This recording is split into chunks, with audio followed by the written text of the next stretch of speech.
ఇచ్చారు. దాని నిమిత్తం ప్రార్థన చేశారు.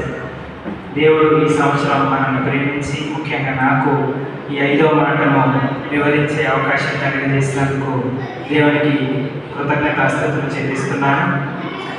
2 నిమిషాలు ప్రార్థన చేసుకొని మనం ఈ వివరణలోకి వెళ్దాం.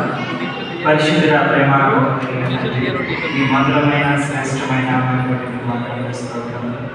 అల్పులము అయోగ్యమైన మమ్మలను ప్రభువా ఈ రీతిగానే మందిరాలను కూడుకొని ప్రభువా ఎవరికీ లేనటువంటి భాగ్యాన్ని మాకు కలుగజేశారు.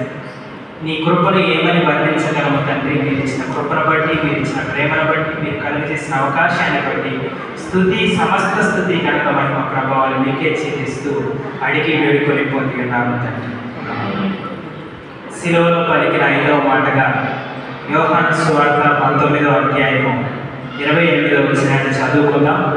అటు తర్వాత సమస్తమును అప్పటికి సమాప్తమైనదని యేసు ఎరిగి లేఖనము నెరవేరినట్లు నేను దప్పికొనుచున్నానని.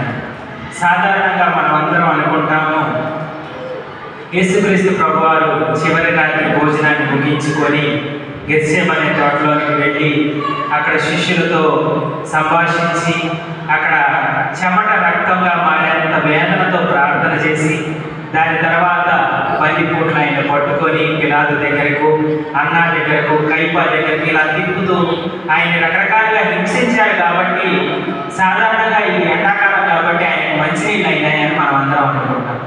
కానీ ఇది ఈ లోకానుసారమైనటువంటి దాహం అనేది కాదు.